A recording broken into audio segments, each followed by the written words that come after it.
உங்களில் பல பேருக்கு தெரிந்திருக்கும், பல பேருக்கு தெரிந்திருக்க வாய்ப்பில்லை கற்குவேல் ஐயனார் கோவிலை பற்றி. திருச்செந்தூர் அருகே உள்ள கிராமத்தில் இருக்கும் கருத்துவேல் ஐயனார் கோவிலை பற்றி இன்று இந்த பதிவில் பார்த்து தெரிந்து கொள்ளலாம். தாமிரபரணி படத்தின் இறுதிக் காட்சி இந்த கோவிலில்தான் நடைபெற்றது. நீங்கள் ஆன்மீகம் விரும்புவோர் என்றால் நமது சேனலை சப்ஸ்கிரைப் செய்துவிட்டு இந்த பதிவிற்கு ஒரு லைக் செய்து வைத்துக் கொள்ளவும். அந்த கொடிமரத்திற்கு பின்னாலேயே சொரிமுத்து ஐயனார் வந்து கொண்டே இருந்தார்.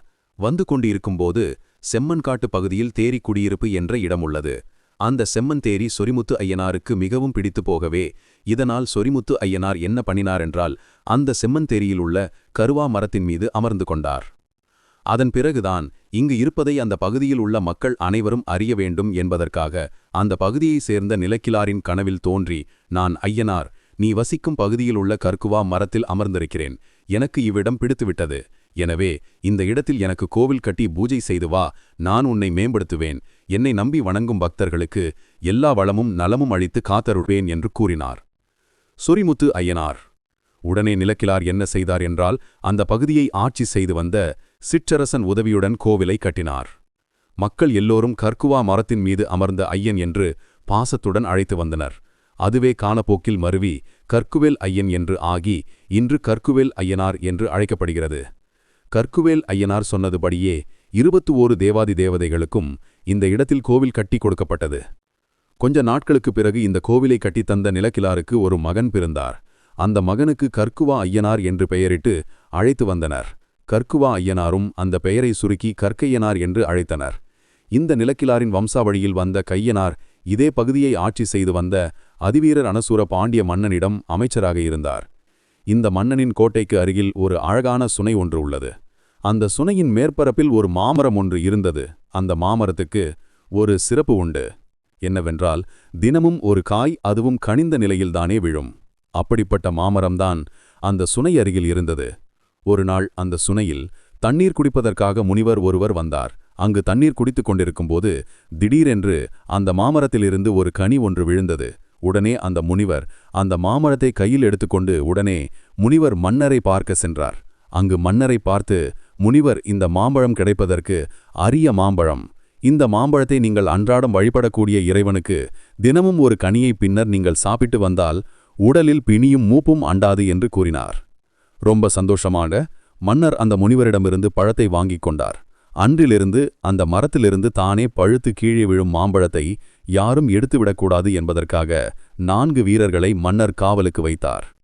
அந்த பகுதியில் கணவனை இழந்த ஒரு விதவையான பேச்சு தாய் வாழ்ந்து வந்தாள். இந்த பேச்சு தாய் சிறுவயதிலிருந்தே கற்குவேல் ஐயனார் மீதும் அந்த ஆலயத்தில் அருள் புரியும் பேச்சியம்மன் மீது அளவற்ற பக்தி கொண்டிருந்தாள். இவர் தினமும் பகல் பொழுதில் ஊருக்குள் நடமாடுவதே கிடையாது. அதிகாலையும் அந்த சுனையிலிருந்து நீர் எடுத்து வந்து வீட்டுத் தேவைகளுக்கு பயன்படுத்தி வந்தாள். அதிகாலை நேரம் என்பதால் மரத்தை காக்கக்கூடிய வீரர்களும் அயர்ந்து தூங்கிக் கொண்டிருந்தனர். ஒரு நாள் அதிகாலை பொழுது சுனையிலிருந்து தண்ணீர் எடுத்து வரச் சென்றாள். அப்போது ஒரு குடத்தை அந்த சுனையின் மேற்பரப்பில் வைத்துவிட்டு மற்றொரு குடத்தில் நீரை எடுத்துக் கொண்டிருந்தாள். அப்போது அந்த மாமரத்திலிருந்து மாம்பழம் பழுத்து நீர் நிரம்பிய குடத்திற்குள் விழுந்தது. இதை பேச்சித்தாய் கவனிக்கவே இல்லை.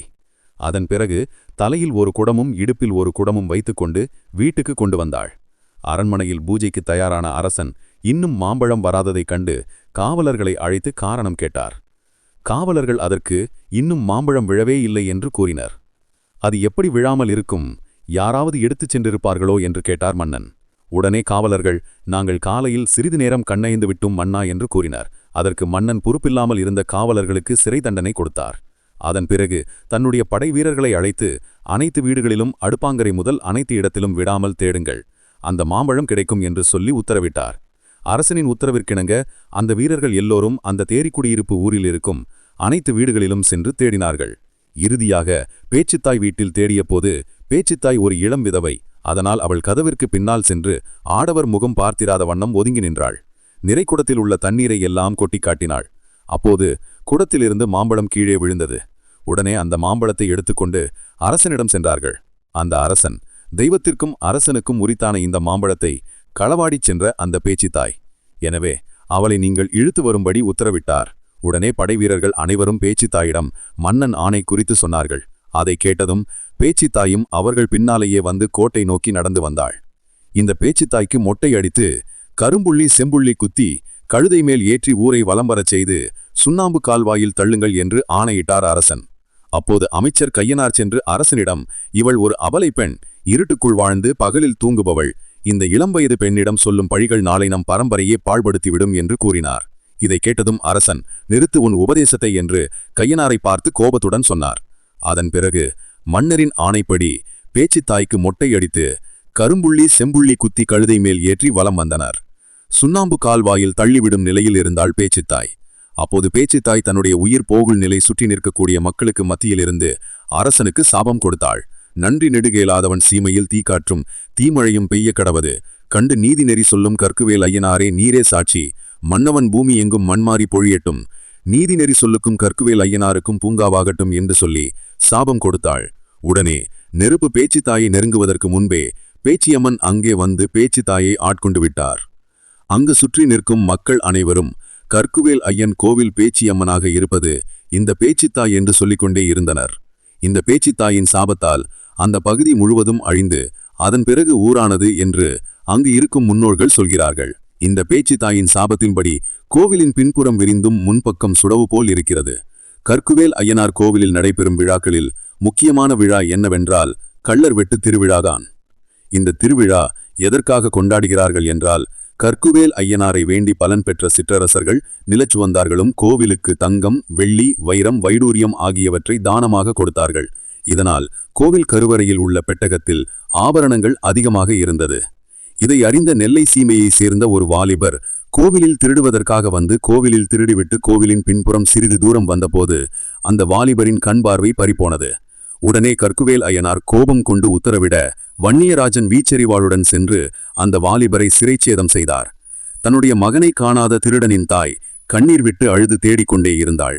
தெரியாமல் செய்த தவறை மன்னித்து என்னுடைய மகனுக்கு உயிர் பிச்சை தாரும் சுவாமி, கட்டிய மனைவியும் பெற்ற பிள்ளைகளும் கஞ்சிக்கு வழியின்றி கதறுகிறார்கள், கஞ்சிக்கும் வழியில்லை, பேரரசரும் உதவியவில்லை, கருணை காட்ட யாருமே இல்லை, களவாட உன் இருப்பிடம் வந்தான், பிச்சாண்டார் மைந்தனே பிச்சை தாரும் என்று சொல்லி அந்த கற்குவேல் ஐயனாரிடம் புலம்பி நின்றாள் அந்த திருடனின் தாய்.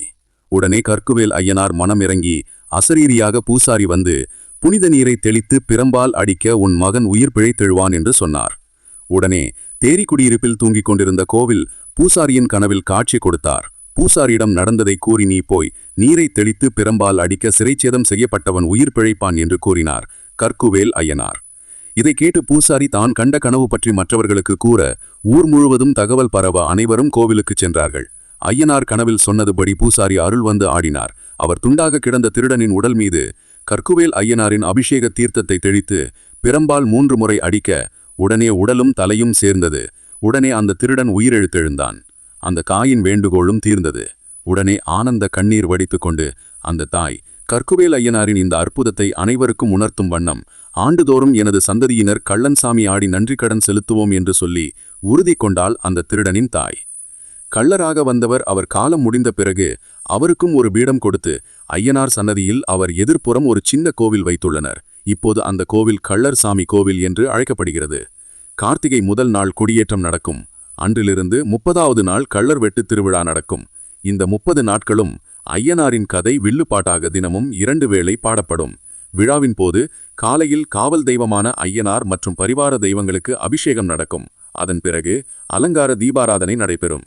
இந்த கள்ளர் வெட்டு திருவிழாவின் போது இளநீரை வெட்ட உதயத்தூர் கிராமத்திலிருந்து ஒரு குலத்தவர் அரிவாள் கொண்டு வருவார்கள். ஆண்டுதோறும் புதிய கயிறு, புதிய அரிவாள் பயன்படுத்தப்படுகிறது. கள்ளர் வெட்டு நடக்கும் இடத்தில் உள்ள புனித மண்ணை எடுத்து விவசாயம் செய்யும் நிலத்தில் போட்டால் விவசாயம் செழிக்கும். சிறிய துணியில் முடிந்து பூஜை அறையில் வைத்தால் செல்வம் கொழிக்கும் என்பது இங்கு வரக்கூடிய பக்தர்களின் அசைக்க முடியாத நம்பிக்கையாக உள்ளது. இந்த கோவிலில் வீற்றிருக்கும் ஸ்ரீ கற்குவேல் ஐயனார் பூரணம், பொற்கலை ஆகிய 2 தேவிகளுடன் அமர்ந்த கோலத்தில் காட்சி தருகின்றனர்.